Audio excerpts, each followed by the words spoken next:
1 2 check 1 2 check 1 2 microphone check.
Good afternoon and welcome to Castle Square here in Ludlow at Ludlow Fringe. Fantastic to see so many people online on a Saturday afternoon.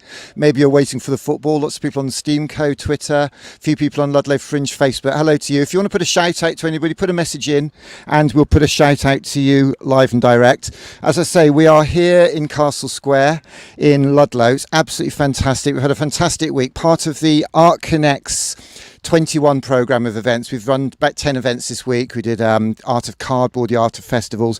I'm Nick Causton. I'm just a dad who runs a project called Steamco to help connect our kids with their art and our communities with their schools.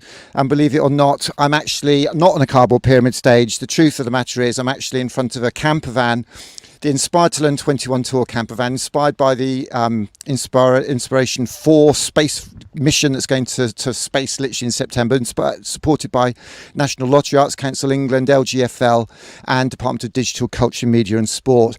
Absolutely delighted to be able to say that we've just got our last performance of the day. We've had some fantastic dance today. It's been dance day here at Ludlow Fringe. And I'm delighted to say up next we've got Eat a Frog Collective, who are a fantastic dance group. Really amazing. Got a dancer from London, a dancer from Cardiff, but you've also got Canada and Italy in the mix, as you're going to find out, because I'm delighted to say they're going to perform a small part of the performance they did today, their debut performance, which was called Near the Statue, between the church and the market, just a bit to the right, behind the pigeon and underneath the tree, 3 steps from the puddle. Well, we have had a bit of rain here today in Ludlow, but I'm delighted to welcome to the stage the Eat a Frog Collective, who are going to give a small taste of what we've had today. Fantastic. Welcome on stage, please. Big round of applause for everybody. Thank you very, very much as we have them on stage.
Absolutely fantastic. Yes. Hi.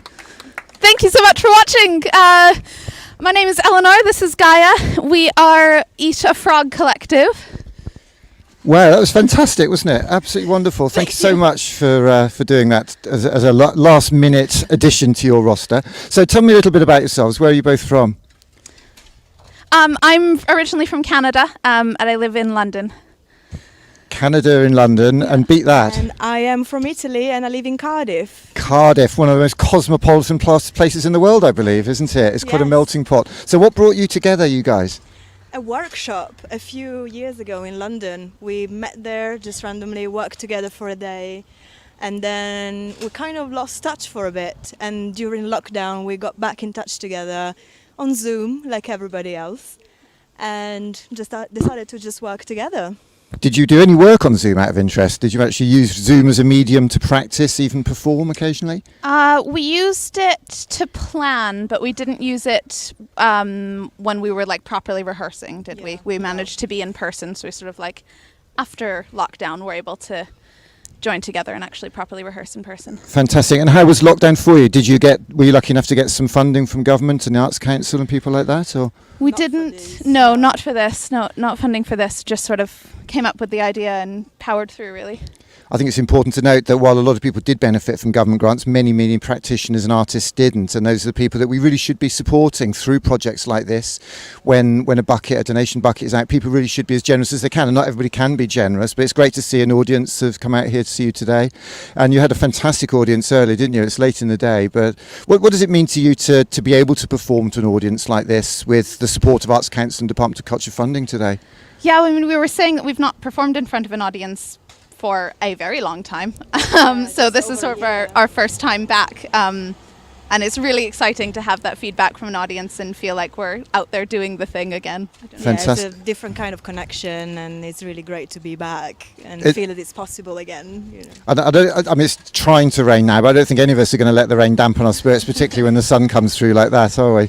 Tell us a little bit about that performance you just did and explain to the audience what they've missed, so that if they do get the chance to see you again, they have an idea of not only the story, the storyline, but what you're trying to do with your dance collective and how you're communicating, because it works at many levels, doesn't it? So tell the audience about that. Do you want to start? Sure, I'll give it a go. So we're a physical theatre company, and I suppose this show looks at a series of characters rather than one continuous storyline. So it's a bit of a window into a quirky town, which has been so great to be in Ludlow and feel like we're in a very small community here. Feels like it matches really well. So it's sort of a series of little bits similar to what you've just seen, and with lots of different characters, all back to back and jumbled together. Almost Dylan Thomas Undermilk Wood dance version, is it possibly? I don't know if you're familiar with that. Or was that just far too random? Doesn't even mean for a whole Fringe? lot to me, unfortunately. I'll look it up. Well, if you've learnt one thing today, that Dylan Thomas Undermilk Wood is a fantastic piece of prose about a small village and the characters, the personalities, the politics, the tensions, the happy moments, which I personally think you captured there. It was a very joyful dance and a production and a piece you staged there. What's next for you? What have you got lined up from here?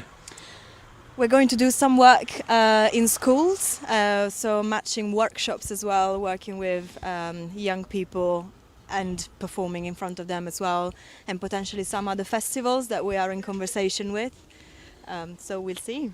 Fantastic. Well, we're talking to a big festival about doing something at the end of July. So if you're up for collaborating on that, and in fact, if anybody wants to get in touch and be part of what we're doing with STEAMco, and we're just a community enterprise that's about connecting our kids with their art and our communities with their schools. And when we say art, I love art. Art can be anything that we're passionate about, something that helps kids have an interest, something they can maybe make some money with, maybe make some friends with, or maybe make the world a better place with.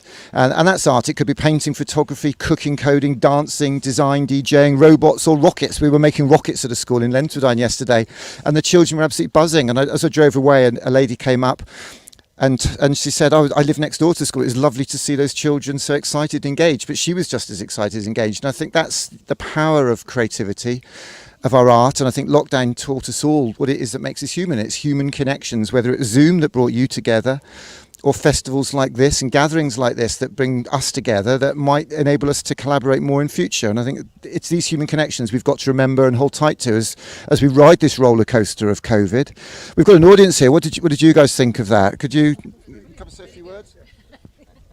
You're up for a moment in the light. You thought it was brilliant. So that's lovely, isn't it? And we've it appeals to a whole generation, not just adults but children as well. And you don't have to speak English either, which is even better.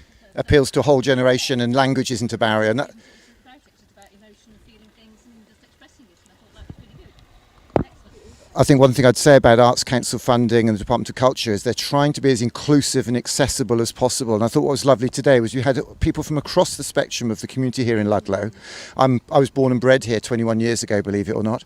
And I'm delighted to be the patron or a patron of Ludlow Fringe this year, because I believe this is the future of art and culture in this country. It's grassroots. Next year, the government has a national festival of creativity, £120 million with 10 big projects, which are fantastic in their own right. But what we've got to do as a society and a community is provide a grassroots layer to that connects with everybody. And those projects are grassroots and they're going to connect. But we've really got to embrace our art and embrace our creativity. So any final comments before we throw the switch and make the line go black again? Thank you for having us. It's been really great to be here today and share this with live people.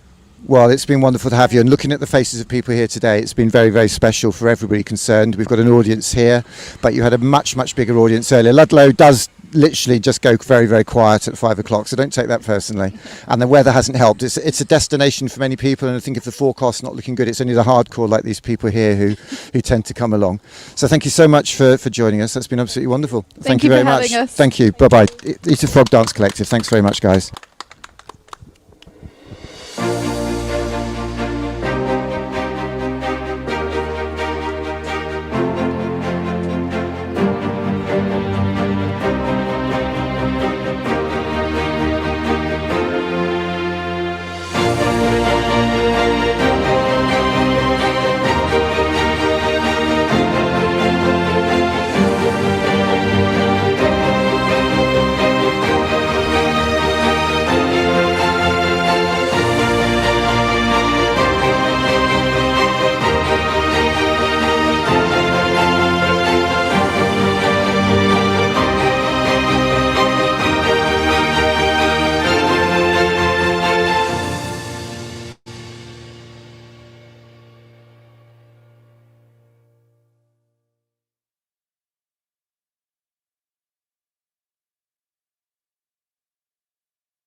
Okay, so fantastic little session there this afternoon. We're here in Castle Square, just wrapping up the day now, and it's been lovely to to get that chance, just to get a little snippet of that performance there for you today. Eat a Frog Dance Collective, absolutely wonderful. And there's a whole load. We're only 2 weeks into the Fringe. I'm one of the patrons here, and I'm delighted to have been able to be here this week with the Art Connect's 21 programmes that we curated.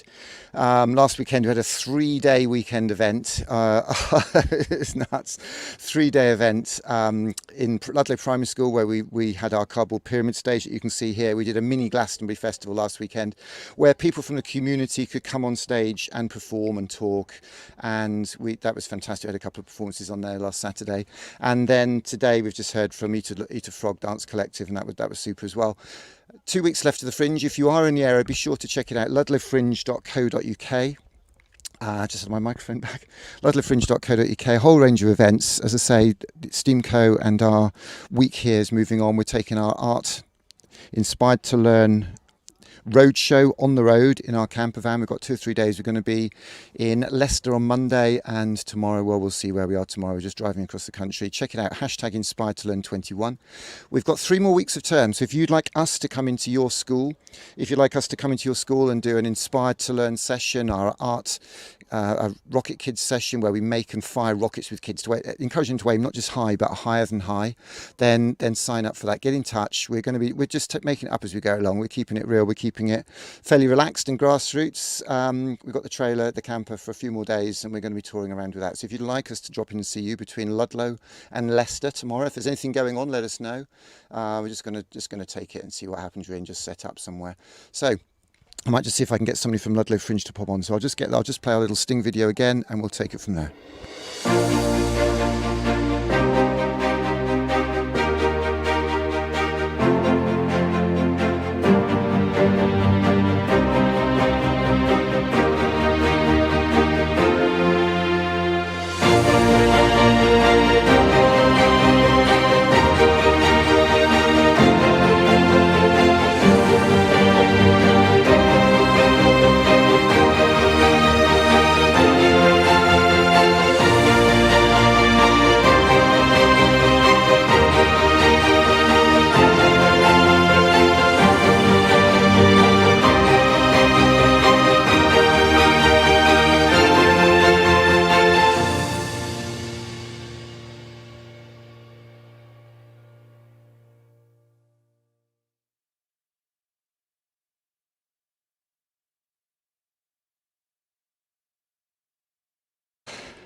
So we're just about to wrap up now. I've got my face mask on. I've just been outside chatting to a few people here in Castle Square. It's been absolutely lovely to see everybody. We've got our cardboard pyramid stage, and I'm just about to go outside and have a chat with Jack, who is one of the producers. Let's just see if I can get out there and get hold of Jack, and let's get that on there,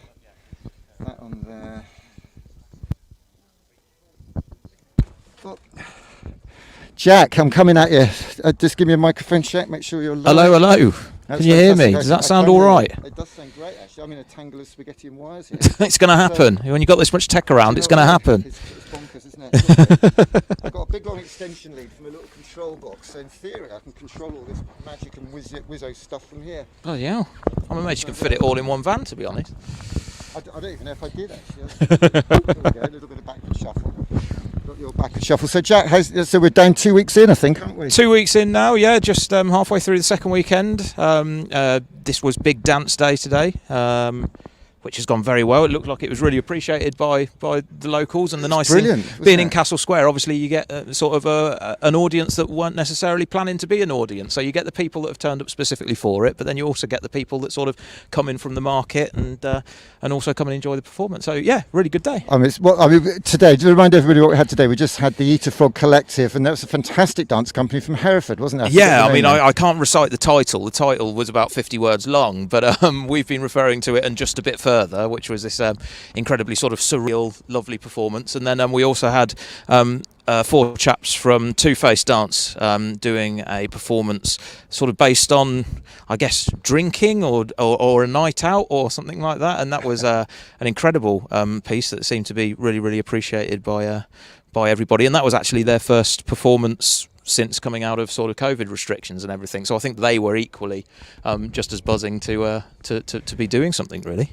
I think it's been important, hasn't it? Everybody's had the chance to actually be part of this. The weather's come, the weather's gone, but at the end of the day, people are smiling through this. It's just the vibe here in the Castle Square has just been wonderful, hasn't it? This last It's 2 really weeks. good, and you know, it is central to Ludlow itself. So the fact that as I say, people can sort of the general footfall, and they can come to an event that they didn't necessarily plan to. It's great awareness of the festival, and also it's great awareness of the performers and the people that have decided to join us this year and put on a show. So it's great all round, I think. So, and what did you think of this cardboard pyramid stage that we knocked up at Ludlow Primary? Then magically appeared in Castle Square. I mean, you're one of the production team. I mean, you're sweating, and I didn't break a sweat moving it from one place to I another. tell you really. what, we've been fortunate enough to be able to invest in the festival this year and set ourselves up with some gazebos and all this sort of thing. But you almost wish that we hadn't, and that we had something sort of more with your magic involved, where we could virtually move all this stuff around. But unfortunately, that's not the case. I think the problem is we had a year of sitting looking at screens. I think what's been important is that we've had 1-2 weeks now sitting in the Castle Square, in the fantastic venue they've got down at the brewery, is it the sitting room down at the Blue Boar? And I mean, It's just been wonderful, hasn't it? What would have been the moments for you, the highlights for you for the last 2 weeks? I mean, everything's great, and the nice thing is I'm also filming all the events, and so I have been able to see pretty much exhaustively all of them. And That's one way of blagging a free ticket. Yeah, Walk in with a big camera. Yeah, no, it's been really, really eclectic, and it'd be. It wouldn't be proper to compare musicians to dancers or comedians to, spoken word artists or anything like that. I've got to admit that Two-Face was something today that I think the mix of the subject matter and the music they used for, what I consider traditional dance to be a bit more sort of traditional. It was just a great sort of juxtaposition, I think, and that was really enjoyable. But we've had great comedy, we've had great music. I mean, so far it's looking good for the next 2 weeks. I'll be honest. Well, I'm going to put you right on the spot, Jack. Now, I mean, Yeah. what are the highlights? What should people really be looking out for in the next 2 weeks? Oh wow! Now you're trying. Now, so firstly, I would say that we're probably sold out of about 80% of our acts now. So I would encourage anybody that is still looking at the brochure to get those tickets booked soon, because bearing in mind, following restrictions and everything, we're keeping the audience capacities low, so everything's selling out far quicker than anticipated, which is brilliant, but just need to make people aware. We still have Macbeth. We've got matinee performances and evening performances of Macbeth. So by all means, that's at Stokesay Court, which hosted King Lear and the film orchestra and that sort of thing. So there's still tickets for that. We have Topsy Redfern, who's a drag act, and she's bringing a sort of a narrative cabaret performance to the brewery tomorrow. So we would love people. She's already been here today doing a art workshop, and she's also been reading to children in the morning, so that was really nice. So she's at the brewery tomorrow. Anything else off the top of my head? Come on, I'm looking to the organisers. It's all good. So, no, it's just been fantastic. I mean, Jack, it's been great. I've only been able to be here for a week. I'll be looking at it online and whatever. I know you and Nick are doing your streams. If we can do some streams from wherever I end up next week. And Absolutely. I mean, really, my objective for the next week really is to build some connections between Ludlow Fringe and elsewhere in the country. I mean, Leicester on Monday. Yeah. Big art project there. And then I'll be travelling around and building those bridges and inspiring those schools to get involved with the snail trail as well. That's, exactly. And obviously, hopefully, this will be the last year of sort of somewhat limited festival running, I guess, and hopefully we can all, before the end of the year, be organising things with a little bit more freedom and a little bit more hope would be lovely. Well, it's interesting, isn't it? I mean, you've done this a few years, but I mean, running a festival is hard enough work in the first place, let alone with the COVID. And hats off to Anita and Erin and yourself and Nick for pulling this together, Lucy and Claire, because I know it's painful enough, it's hard enough at the best of times, but to do that with the COVID restrictions, I mean, it's just world-class performance. So fist bump for that, young man. Thank you so much. And thank you for having me. Cross again very soon. Brilliant. See you again. Thanks you, a lot. Cheers. Jack there from the production team here at Ludlow Fringe. We're going to sign off now. Thank you so much for checking us out. I'm going to run our little stinger and we'll see you wherever we end up parking up next and live streaming from next. But one thing is that Ludlow Fringe is going to be in our hearts for the next 2 weeks and then for the rest of the year until we do it again. This has been wonderful. And if a team of ordinary people in a community like Ludlow can produce an event like this in the constraints and the conditions of COVID, just imagine what they can do next year. Just imagine what they did next year. We've got to support grassroots creativity like this. So please get behind these organisations. organisations, get your tickets for next week, and we'll see you wherever we see you. Thanks very much for checking us out. Bye bye. Cheers, Steamco.